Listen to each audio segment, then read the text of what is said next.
Tonk collector चिन्मय गोपाल ने जिला मुख्यालय पर जनाना और सआदत अस्पताल का औचक निरीक्षण किया। जनाना अस्पताल में अव्यवस्था को देखकर बिना अनुमति 15 दिनों से छुट्टी कर रहे लैब टेक्नीशियन और जनाना अस्पताल प्रभारी डॉक्टर विनोद परवरिया को चार्जशीट सौंपी।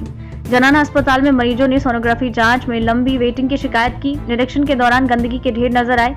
अस्पताल में अव्यवस्था और शिकायतों को लेकर कलेक्टर ने पीएमओ डॉक्टर बीएल मीना, जनाना प्रभारी डॉक्टर विनोद परवरिया और पूर्व सीएमएचओ डॉक्टर अशोक यादव को फटकार लगाई। जनाना के बाद सआदत अस्पताल में भी गंदगी के ढेर लगे नजर आए।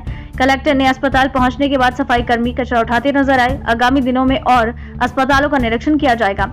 कलेक्टर ने सभी अधिकारियों को व्यवस्था सुधारने और सफाई रखने के निर्देश दिए। दोनों अस्पतालों में आवारा जानवरों की समस्या को लेकर सिविल डिफेंस और नगर परिषद के कर्मचारी लगातार व्यवस्था में सुधार किया जाएगा। नवभारत समाचार, टोंक, राजस्थान से केशवराज सैन की रिपोर्ट। आज आपने अस्पताल का दौरा किया है, सआदत को भी देखा है, एमसीएच को भी देखा है। हालात आपने खुद ही देखे हैं, कई जगह आप नाखुश भी नजर आई हैं दौरे के अंदर। तो किस तरह के सुधार की गुंजाइश और किस तरह के हालात अभी बने हुए हैं?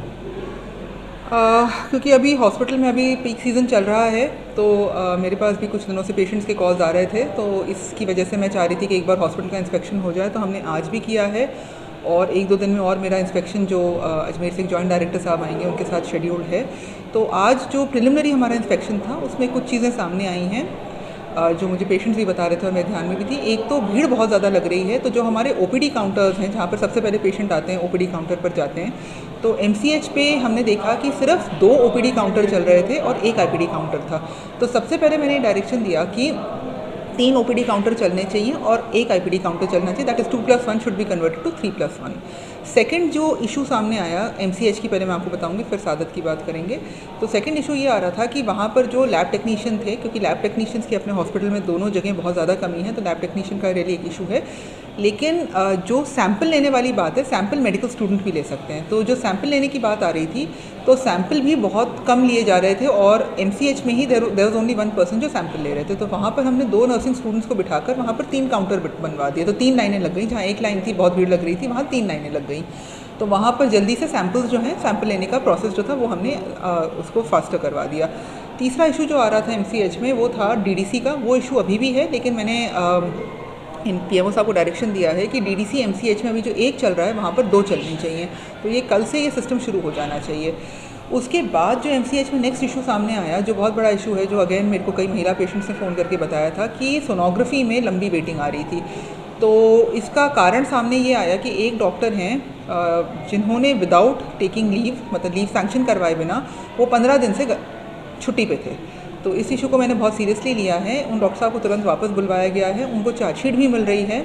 और इसमें जो डॉक्टर विनोद पवारिया हैं जो इनके इंचार्ज हैं एमसीएच के, मैं उनको भी चार्जशीट दे रही हूँ कि कोई डॉक्टर आपका सोनोग्राफी जो करता है 15 दिन से गायब है, आपको भी पता है कि वो अनसैंक्शन मेडिकल लीव पर गया हुआ है और इतना ज़्यादा पेशेंट्स को वेट करना पड़ रहा है, महिलाएं इतनी परेशान हो रही हैं, लेकिन आप उसके बारे में कोई एक्शन नहीं ले रहे, सीरियस इशू है।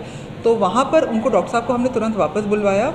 एंड जो डॉक्टर साहब जिनको इन्होंने सआदत से टेम्परेरली काम करने के लिए एमसीएच में लगाया हुआ था, उनको हमने तुरंत सआदत वापस भेजा कि तीनों सोनोग्राफी मशीन, हमारे यहाँ 3 सोनोग्राफी मशीन चलती हैं, तो अभी 2 चल रही थी। एक सआदत कर दिया था और एक सआदत के डॉक्टर को उन्होंने एमसीएच भेज दिया था। तो तीनों सोनोग्राफी मशीन को हमने तुरंत चालू करवाया। सेकेंड डायरेक्शन जो मैंने दिया, एमसीएच में टोटल वेटिंग 300 की थी सोनोग्राफी की, तो मैं जानी चाहिए। और वहाँ पर हमने जिनको 10 तारीख दी हुई थी, 12 तारीख दी हुई थी, सबको आज या कल में हमने डिस्पोज करवाने के डायरेक्शंस दे दिए।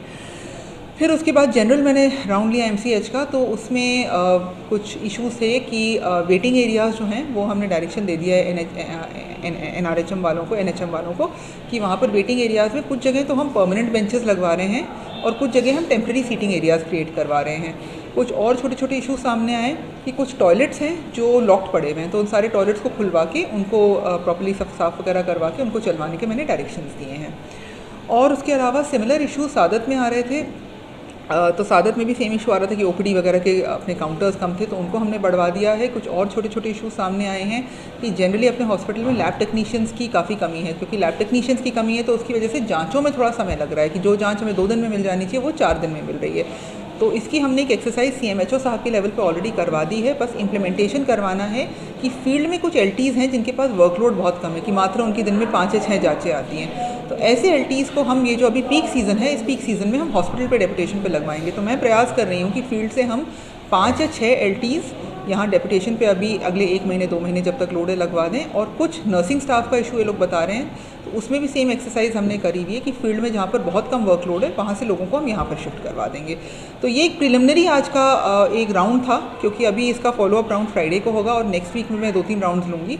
लेकिन इस प्रिलिमिनरी राउंड में जो मेन जो हमने डिसीजंस लिए हैं वो ये थे। मैडम, आवारा पशुओं की समस्या अस्पताल में प्रवेश, ये एक बहुत बड़ी कि अभी हम लोगों के इसमें हॉस्पिटल में हमारी गाइडलाइंस होती हैं कि जो RMRS का पैसा होता है उसमें 10% से ज़्यादा खींच के 20% हम कर सकते हैं। उससे ज़्यादा जो पैसा होता है 20% से ज़्यादा हम इस पे स्टाफ पे नहीं स्पेंड कर सकते हैं। अपने सादत हॉस्पिटल और MCH का मिला के ऑलरेडी 20% का लिमिट जो है क्रॉस बहुत पहले ही हो गया था, क्योंकि हमने यहाँ सफाई वगैरह के स्टाफ बढ़वाए थे। पिछले साल जब हमने राउंड लिया था तब सफाई के बहुत इश्यूज़ थे। तो RMRS सब लोग लगाना संभव नहीं है, तो इसका हमने ये सोल्यूशन निकाला है कि हम लोग सिविल डिफेंस के लोग इनको दे देंगे। तो round the clock civil defence के लोगों को यहाँ लगवा कर, थोड़े से हम नगर परिषद से ऑन ड्यूटी स्टाफ को लगवा कर या कुछ इधर उधर से डेपुटेशन पे लोगों को लगवा कर हम लोग 10 लोगों को MCH एंड सादत के कैंपस में लगवा देंगे राउंड द क्लॉक, प्रॉपर उनके बैजेस वगैरह लगा के, उनके ID कार्ड्स लगवा के, उनको यूनिफॉर्म देके। तो उनका यही काम होगा। 2 चीज़ें बताई गई, एक तो आवारा पशुओं का इशू और एक थोड़ी सी पार्किंग की जो व्यवस्था है बहुत ही अव्यवस्थित सी रहती है। तो कैंपस में जैसे हमारी भी गाड़ी अभी आई तो घुसने में थोड़ी दिक्कत होती है। तो इस प्रकार के जो इश्यूज़ हैं जनरली ऑर्गेनाइजेशन की, इनको सॉर्ट आउट करवाएंगे। उसके अलावा हॉस्पिटल में अभी पिछले साल 40 लाख का रिपेयर का काम सैंक्शन हुआ था दोनों हॉस्पिटल्स में, उसका भी मैंने निरीक्षण किया तो उसमें 70% काम पूरा हो गया है। तो जो पिछले साल अक्टूबर के करीब जब मैंने जब ये सैंक्शन आया था तो उस समय जो हमने कामों को फाइनलाइज़ किया था कि क्या क्या काम होने हैं, तो उस समय कई वार्ड्स में टाइलें टूटी हुई थी, डक्टिंग टूटी हुई थी, टॉयलेट्स ख़राब हुए हुए थे। वो सारा काम लगभग 75% पूरा हो गया है। बचा हुआ काम जो है वो भी ये बता रहे हैं जल्दी कर देंगे। मैडम, महिलाओं की सोनोग्राफी के कई आरोप हैं, कई मेरे पास वीडियो भी है, मैंने बनाए थे वहाँ पे। उनका कहना है कि यहाँ पर जो सोनोग्राफी करते हैं वो महिला ही डॉक्टर या स्टाफ होना चाहिए। अब होना तो चाहिए, लेकिन बात वो है कि जो पोस्टिंग होकर आए हैं, क्योंकि ये एक स्पेशलाइज्ड चीज़ होती है, आप पर हम सोनोग्राफी नहीं कर सकते। सोनोग्राफी जो है वो रेडियोलॉजिस्ट सोनोग्राफर ही कर सकता है। तो वो तो जो पोस्टिंग होकर आया है स्टेट से वो वही है। बाकी महिलाओं की प्राइवेसी के अगर कोई इश्यूज़ हैं तो डेफिनेटली हम बात कर लेंगे कि प्राइवेसी किसी महिला की ख़राब नहीं होनी चाहिए, लेकिन वो आइडियल सिचुएशन है, वो तो उस पर डिपेंड करता है कि क्या बेस्ट हम कर सकते हैं। तो फ्राइडे को हम लोग ठीक है।